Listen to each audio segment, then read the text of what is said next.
So, right, this is how a normal person sees their new PewDiePie merch. Yeah? This is how an SJW sees the new PewDiePie merch.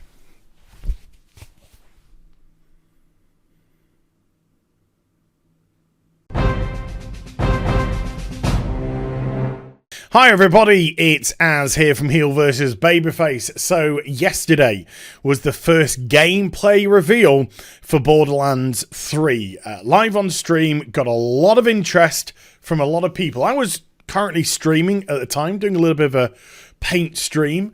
But afterwards, when I finished and tucked myself up in bed, whacked on some footage, had a look, and I was very impressed with what I saw.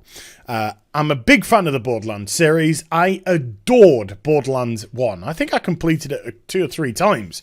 I absolutely loved it. I love the universe. I love the characters, Claptrap and all that kind of stuff. I like the tongue-in-cheek humor, the dark humor, the vast array of weaponry, blah, blah, blah, cell shading, blah, blah, blah, blah, blah. You know, I could go into it. And the great little twist at the end as to what it was all about. That I did thoroughly appreciate also.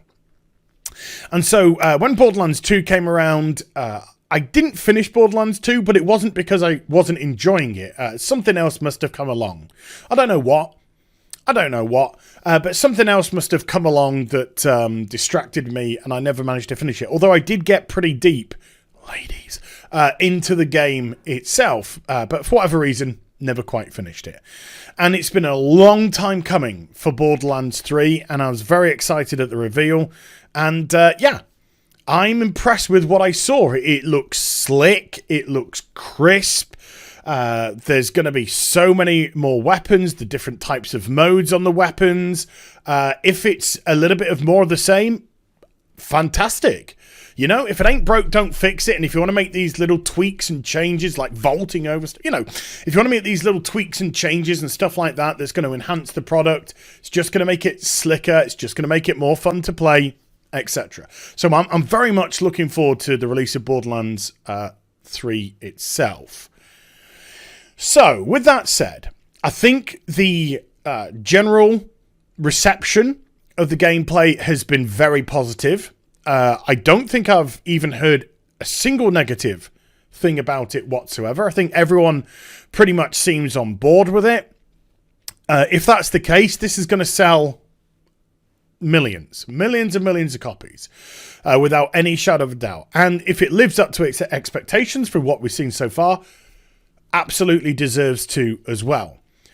So the only real thing that can possibly stick a little bit of a spanner in the works would be the people surrounding it if they open their big mouths instead of just learning when to shut up. And that's going to be the case, unfortunately, with Randy Pitchford, who's the CEO of Gearbox. And Randy is a controversial character, maybe, but he's a very confrontational character, that's for sure. He's got no fear of jumping on Twitter and berating, slagging off fans if they have a difference of opinion. Now, that's not to say he's not, you know, entitled to jump on and say what he wants. That's fine. But when you're the CEO of a company, number one, it looks petty and pathetic. And number two, always taking a stance that you're right when there is ambiguity in certain situations doesn't paint you in the best light either. Like Randy was claiming, for instance, I'll give an example. He was claiming, for instance, that we had no say in it being an Epic exclusive. He's the CEO of Gearbox. Of course he bloody does. That's just an out-and-out lie. But he tried to claim, no, our hands were tied. There was nothing we can do. Now, it's not going to affect me, because I'm going to buy Borderlands 3 on the PlayStation 4. So it's not going to personally affect me, but it is affecting, obviously, the people who would prefer to have their stuff on Steam. And so, yeah, they're getting a little bit annoyed. But, you know, the Epic deals that are going on, Gearbox are going to make a lot of money. A lot of money through making this an exclusive from them. And yeah, but the very fact that, you know, Randy was claiming, oh, hands are tied, can't do anything, get out of here. Come on, give people a bit of credit, you know, give people a bit of credit. You give people credit, they'll give you credit back. You treat people like an idiot, they'll treat you like an idiot back. And that's how it should be. So anyway, during the presentation, Randy said some stuff, and Game Informer, and I will link this in the description box down below, go check it out in its entirety, not necessarily called them out on it, because I think this article is actually very, when I say sympathetic, I think it's just trying to clarify things. Because Randy took to the stage and said that Borderlands 3 will not have any microtransactions. However, he just said that there will be cosmetic items to purchase in the game. Now, cosmetic items are microtransactions. There is no middle ground here. It's not, you can't break up what is a microtransaction and what isn't a microtransaction. If it's a sellable item in the game, additional to the base price of the game, it's a microtransaction. Regardless of whether it affects gameplay or doesn't affect gameplay, whether it's cosmetic or a gun, they're both microtransactions. If it's a reticle, Jesus H. Christ, or whether or not it's purchasable DLC, they are microtransactions. It's as simple as that. So you can't decide what you want to be a microtransaction and what you don't want to be. So if we're giving Randy the biggest benefit of the doubt, he's trying to blur the line, right? But if we're not giving him the benefit of the doubt, then he's purposely trying to mislead and therefore trying to paint the way that cosmetics in a game are perfectly valid and not a microtransaction and a normality when it comes to gaming. And that isn't how it should be. It's a microtransaction. Borderlands 2 is full of them. It's full of 99-cent microtransactions on little bits and bobs. As well, what Randy didn't also take into consideration, the payable DLC to come in the future, and also the season pass. And these are all additional costs. And then, of course, on top of all of this, you have the various levels of the game. The base game with these cosmetics, the base game with season pass and this and that. So you can't say there are no microtransactions in Borderlands 3. That is absolutely misleading people. But Randy's not wrong. I mean, he is wrong, but in his own head, he ain't wrong. And so we get this unbelievable meltdown on Twitter. So this is what Game Informer said, just so we're fully clear. During a live stream dedicated Borderlands 3 first ever playthrough reveal, Gearbox CEO Randy Pitchford took to the stage and told the audience that the upcoming game won't have microtransactions. Direct quote. To clarify, Pitchford is talking specifically about how you won't be able to buy weapons, gear, or anything that affects gameplay. Cosmetic items, however, and Season Pass, are still purchasable and later DLC with real money. We're selling cosmetic items, but we're not going to nickel and dime players, said Gearbox's Paul Sage in an interview with Game Informer. DLC will come down the line, but the game won't have anything excessive. Now, I mean, I'm not trying to, call Paul out here either, but just because a person who works for the company who's worked on the game says it won't be excessive doesn't necessarily mean it won't be excessive. One person's, we know the gaming industry's version of excessive compared to ours. Just look at EA, for example. But I think Paul is trying to be genuine. I don't think he's trying to mislead here. I think Paul is saying, yeah, there are going to be microtransactions, but we're going to try and keep them down to a minimum. We don't want to be the focal point. We want the game to be the focal point. So I'm kind of taking Paul at face value here. Keeping purchasable loot boxes out of Borderlands 3 is part of Gearbox's commitment and vision for the game. We've made a commitment to the story, style and design that our fans have told us loud and clear they cherish and want us to preserve, Pitchford said. So when Randy was trying to clarify what he meant by microtransactions, he in his eyes meant loot boxes, stuff like that. Guns, items that would affect gameplay, give people an unfair advantage, but that's just not the case. Even if we take Randy at his best of intention, it's not the case. Cosmetics are microtransactions. DLC is a microtransaction. Season Pass is a microtransaction. That is just a matter of fact. So let's get to the meltdown, because bloody hell, Nora, this just goes crazy. So this is how Randy replies. He tweets at Game Informer after this article comes out. Come on, guys. Shitty clickbait headline.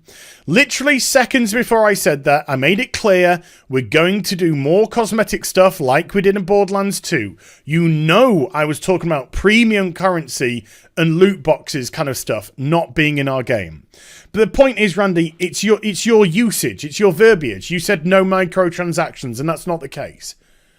What Randy really should have done here, he should have just been the bigger person and just said, thanks guys for clarifying. Yeah, what I meant when I said no microtransactions was premium currency, loot boxes, guns, stuff which affects the game. Yeah, we will be having cosmetic items, but of course, completely optional if they wanted to go down that route. I don't think, I don't like microtransactions when you're spending premium money anyway. He should have just done that, or just not said anything, or just put out a statement clarifying. Yeah, probably shouldn't have said no microtransactions. What I meant was we're not going to be doing loot boxes, premium currency, and people probably would have just immediately gone, okay, fair enough, Randy. But then, holy shit, just goes into full-on absolute meltdown mode. People start replying, people start calling Randy a liar, and Randy starts to bite. As soon as people on the internet see you bite, they go for the kill, and they start trolling the shit out of Randy. Randy melts down. Why you guys would fuck me on this is beyond me. He says, again, referring to Game Informer. Did you just actually meet? We can all read the Game Informer tweet I responded to. The tweet is the issue. The tweet is the headline referred to in my response to the tweet with the headline I was responding to, which is Borderlands. The headline is Borderlands 3 won't have loot boxes. But he just goes into full on, gets Jim Sterling in here. You need to stop following me. I'm surprised he hasn't got Jim Sterling on block. He loves to block people. And yes, that may have been better. I was ad-libbing, but if you watch the actual stream and took all the sentences before and after it into the context, the message was very clear. It doesn't matter, Andy. You said no microtransactions. The audience gave you a huge pop. It did seem like the terminology was very much used to get the audience on your side. Not a wise move, but it happened. You should have just clarified things immediately, apologized for the use of the word microtransactions, wasn't the best term to use, and moved on. But no, here we go. Just more absolute meltdown material, and he just keeps on going, and then he starts engaging with the editor of Game Informer, and he's just not relenting. I mean, you could go to his Twitter and just read it in all its glory. I'm not going to go through it. But he just like, fuck you very much. He's just disrespecting people now, being a complete arsehole when it is his fault. It's not Game Informer's fault. I'm not a big fan of games media, as you know. This article, there is absolutely zilch wrong with it. This is a very clear and concise article. So anyway, he starts engaging with Andy McNamara, who is the editor-in-chief of Game Informer, and Andy keeps a very calm head on his shoulders when he's describing all of this and saying, look, we stand by what we said. I won't even put words into his mouth, I'll use his own words. In my opinion, you can't say no microtransactions when there's microtransactions and then be angry we made a tweet focusing on that angle. Apologies you don't like that, despite referring to a tweet, it clarifies that what we feel is a misleading comment which the story lays out clearly.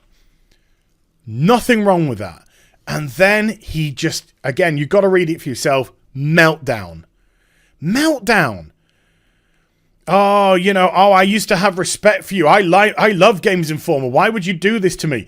And the weird thing is that the terminology and the verbiage that Randy Pitchford uses is as if to say, hey, Games Media, you should just be supporting us. And that's not the role. I mean, unfortunately, we're in a situation where that seems to be the role by Games Media 90% of the time. And then in their free time, they're just being activists. But, they always seem to be pro developer. Why? Because they get invited to the events, they get their interviews, they get their trinkets, they get all of this kind of stuff, which gives them access to review copies, further information's exclusive details about the game. You piss them off, they're worried that they will lose that. And that's why, unfortunately, Games Media is completely skewed. But now, of course, we've got skewed Games Media with activist Games Media, and it's just a complete shit show. When the true role of Games Media should be consumer-driven. This is what the game's like. This is what it plays like. This is how many frames per second it works off. This is its, 4K, blah, blah, blah. All that kind of stuff. Is it good? Yeah, it's fun. It's this long. It's, it's got these are great points. These are... That's what it really should be doing, but unfortunately for the vast majority of the time, it isn't. So then Randy decides to make a 17 or 18 part tweet where he tries to clarify his position, but again, doesn't really back down. Just a little bit, but doesn't really back down. And he's just made himself look a fool. He really has. He hasn't painted himself in a great light here. In actual fact, he's slightly soured what was a really good presentation of what looks like a really fun game. And I've always said I'll always have respect for Randy in terms of what he does as a developer and how they've worked Gearbox. But as a person, the guy just needs to understand when to fight and when to just back away, or when to fight his corner and when to apologize. And this was one of those occasions where Randy simply should have said, yeah, I shouldn't have said that. He doesn't even have to say it was misleading or anything like other people are saying. He could just say it wasn't the best terminology to use. What I meant was, we are not committed to putting loot boxes in. We're not committed to putting premium currency in and nickel diming people. We want to give you a few cosmetics. We want some value for money DLC, story DLC down the road. He could have just phrased it in a very nice way that would have just immediately switched people back. He didn't. He took to Twitter. He just abused a bunch of people. He took the bait. And he's made himself look a complete and utter buffoon. But you can go check it out on his own Twitter for your personal enjoyment. It's such a shame because it looks like probably a lot of people have worked very hard on this game. And when they see their CEO taking to Twitter and acting like this, they're just, you just imagine them being like, oh, for fuck's sake, shut up, Randy. But there we go. Hope you enjoyed the vid. If you did, do give it a thumbs up and also subscribe to the channel. Follow me on social media and Twitch for live streaming. Links there in the description box down below. And I'll be back with some more stuff very soon. You take care. Bye for now.